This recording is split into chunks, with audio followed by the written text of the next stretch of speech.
ನಾವು ಏನು ವಿದ್ಯುತ್ ಬೆಲೆನ ಕಡಿಮೆ ಮಾಡಿದ್ರೆ ಅದ್ರ ಬಗ್ಗೆ ಮಾತಾಡ್ತಾರೆ. ಹಾಲನ್ನ ದರ ರೈತರಿಗೆ ಸಹಾಯ ಮಾಡಬಾರ್ದ? ಇವರು ಬೂಸ, ಪೆಟ್ರೋಲು, ಡೀಸೆಲು ಬೆಲೆ ಎಲ್ಲ ಕಡಿಮೆ ಮಾಡಿದ್ದಾರೆ, ಅವ್ರಿಗೆಲ್ಲ ಅನುಕೂಲ ಮಾಡಲಿ ಅಂತೇಳಿ. ಸೊ ರೈತರು ವಿರೋಧಿ ಬಿಜೆಪಿ ಅನ್ನೋದಕ್ಕೆ ಇದೇ ಸಾಕ್ಷಿ. ಯಾವುದೇ ಹಣ ನಾವು ಬೆಲೆ ಏರಿಕೆ ಬೇರೆ ರಾಜ್ಯಗಳಿಗಿಂತ ಲೆಕ್ಕ ಹೋಲಿಕೆ ಮಾಡಿದ್ರೆ ನಮ್ಮ ರಾಜ್ಯದಲ್ಲೇ ಕಡಿಮೆ ಆಗಿದೆ, ಇನ್ನ ಕಡಿಮೆ ಇದೆ. ಇವತ್ತು ನೀರಿನ ಬೆಲೆ ಅದು ಕೂಡ ವಿಧಿನೇ ಇಲ್ಲ. ನಾವು 1 ಪೈಸನೋ ಅರ್ಧ ಪೈಸನೋ ನಾವು ಏರಿಸಲೇಬೇಕಾಗಿದೆ. ಜಾಸ್ತಿ ಮಾಡೋಕ್ಕಾಗಲ್ಲ. ಸಣ್ಣ ಬಡವ್ರಿಗೆ ನಾವು ಕಡಿಮೆ ಮಾಡಬೇಕು ಅಂತ ನನಗೆ ಹೇಳಿದ್ದೀನಿ, ಬೋರ್ಡಲ್ಲಿ ನೀವೇ ತೀರ್ಮಾನ ಮಾಡಿ ಅಂತ. ರೆಗ್ಯುಲರ್ ಯಾರು ಸಣ್ಣ ಮನೆಯವ್ರಿಗೆ ಯಾರಿಗೂ ನಾವು ನೀರಿನ ಬೆಲೆ ಕೂಡ ಜಾಸ್ತಿ ಮಾಡಲ್ಲ. ಅದು ಕೂಡ ಏಕೆಂದರೆ 1,000 ಕೋಟಿ ರೂಪಾಯಿ ನಮಗೆ ಲಾಸ್ ನಾವು ತಗೋಬೇಕು ಅನ್ನೋದಾದರೆ ಅದನ್ನು ನಾವು ಈ ಸಂದರ್ಭದಲ್ಲಿ ಅವ್ರಿಗೆ ತೋರಿಸ್ಬೇಕು. ನಾವು ಚಾರಿಟಿ ಮಾಡ್ತಾ ಇಲ್ಲ ಅನ್ನೋದು ತೋರಿಸ್ಬೇಕು. ಇಲ್ಲಾಂದರೆ ಜೈಕಾಗಲಿ ಬೇರೆಯವರಾಗಲಿ ಯಾರು ಕೂಡ ಲೋನ್ ಕೊಡಲಿಕ್ಕೆ ಹೋಗುದಿಲ್ಲ. ಈ ಕಸದ ವಿಚಾರ ತಾವು ತೋರಿಸ್ತಾ ಇದ್ದೀವಿ. ಕಸ ನಾವಲ್ಲ, ಅವರೇ ಮಾಡಿರುವಂಥ ಕಾನೂನು.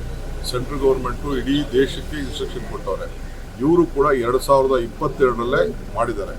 ನಾನು ಭಾಳ ಹೈ ರೇಟ್ ಇಟ್ಟಿದ್ದರು, ನಾನು ಅದನ್ನು ಕಡಿಮೆ ರೇಟ್ ಇಟ್ಟಿದ್ದೇನೆ. ನಾನು ನಮ್ಮ ಡಿಪಾರ್ಟ್ಮೆಂಟ್ ಅವ್ರಿಗೆ ಹೇಳಿದ್ದೀನಿ, ಅದನ್ನು ಪಬ್ಲಿಕ್ದು ಏನು ಒಂದು ಅಡ್ವರ್ಟೈಸ್ಮೆಂಟ್ ರಿಲೀಸ್ ಮಾಡಿ ಇಲ್ಲಾಂದ್ರೆ ಪ್ರೆಸ್ ಸ್ಟೇಟ್ಮೆಂಟ್ ಕೊಡಿ ಅಂತ ನಾನು ಹೇಳಿದ್ದೀನಿ ಡಿಪಾರ್ಟ್ಮೆಂಟ್. ನಾವು ನಮಗೂ ಜನರ ನೋವು ನಲಿವು ಎಲ್ಲ ನಮಗೆ ಅರ್ಥ ಆಗ್ತದೆ. ಪಾಪ ಅವ್ರು ರಾಜಕಾರಣ ಮಾಡಬೇಕು, ಮಾಡ್ತಾ ಇದ್ದಾರೆ. ಕುಮಾರಸ್ವಾಮಿ ಕೂಡ ಸರ್ಕಾರದ ಟ್ವೀಟ್ ಮಾಡಿದ್ದಾರೆ, ನಿರಂತರ ದರ ಏರಿಕೆ ಮಾಡ್ತಾ ಇದ್ದಾರೆ. ದಿನಾ ಮಾಡಲಿ ಬಿಡಿ, ಅವ್ರದ್ದು ಏನೇನಿದೆ ಅಂದ್ಬಿಟ್ಟು ದಿನಾ ಮಾಡಲಿ ಅವರು. ನಾವು ನಮ್ಮ ಜನರಿಗೆ ಒಂದು ಒಳ್ಳೆ ಆಡಳಿತ ಕೊಡಬೇಕು. ಈಗ ಯಾರಿಗಾರು ದುಡ್ಡು ಕೊಡಲಿಲ್ಲ ಅನ್ನೋ ಸಂಬಳ ಕೊಡಲಿಲ್ಲ ಅನ್ನೋ ಸಂಬಳ ಕೊಡಲಿಲ್ಲ ಅಂತ ಹೇಳ್ತೀವಿ. ಅದಕ್ಕೆಲ್ಲ ನಾವು ಶೇಖರಣೆ ಸ್ಥಳೀಯ ಸಂಸ್ಥೆಗಳು ನಡಿಬೇಕಲ್ಲ. ಇವತ್ತು ಎಲ್ಲ ದರಗಳು ಈಗ ಮಿಲ್ಕ್ ಯೂನಿಯನ್, ಅವ್ರ ಬ್ರದರೇ ಮಿಲ್ಕ್ ಯೂನಿಯನ್ ಪ್ರೆಸಿಡೆಂಟ್ ಕುಮಾರಸ್ವಾಮಿಗೆ ಕೇಳಿ ಅವ್ರೇನು ಮಾತಾಡ್ತಾರಲ್ಲಿ. ಈಗ ಆಯ್ತಪ್ಪ, ಅವ್ರಿಗೆ ಅವಕಾಶ ಇದೆ, 4 ರೂಪಾಯಿ ಕಡಿಮೆ ಕೊಡೋಕೆ ಹೇಳಿ,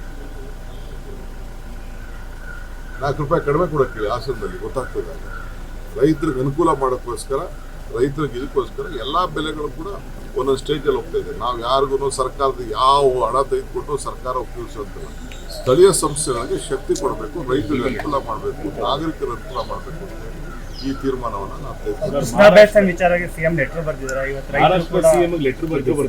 ಹೌದು, ಮಹಾರಾಷ್ಟ್ರ ಸಿಎಂ ಹೇಳಿದ್ದಾರೆ. ನೋಡಿ, ಈಗ ಯಾದಗಿರವ್ರು ಬಂದು MLA ಮಂತ್ರಿಗಳು ಎಲ್ಲ ಸೇರಿ ಇಷ್ಟೊತ್ತು ಇಲ್ಲೇ ಬಂದು ಕೂತಿದ್ದಾರೆ, ಇಲ್ಲೇ ಲೆಟರ್ ಬರೆದು ಕೂತಿದ್ದಾರೆ. ಅವರು ಸುಮ್ಮನೆ ನಾವು ಬೆಳೆ ಹಾಕೋಬೇಡ ಅಂದ್ರು ಬೆಳೆ ಹಾಕೋಬಿಟ್ಟು ಅವರು ಗಲಾಟೆ ಮಾಡ್ತಾ ಇದ್ದಾರೆ. ರಾಯಚೂರವರು ಗಲಾಟೆ ಮಾಡ್ತಾ ಇದ್ದಾರೆ. ಕೃಷ್ಣಾ ಬೇಸಿನ್ಗೆ ನಾವು ಅವ್ರಿಗೂ ಕೂಡ ಬರೀತಾ ಇದ್ದೀವಿ. ನಮಗೆ ಫಸ್ಟು ಕುಡಿಯೋ ನೀರನ್ನ ಪ್ರಯಾರಿಟಿ.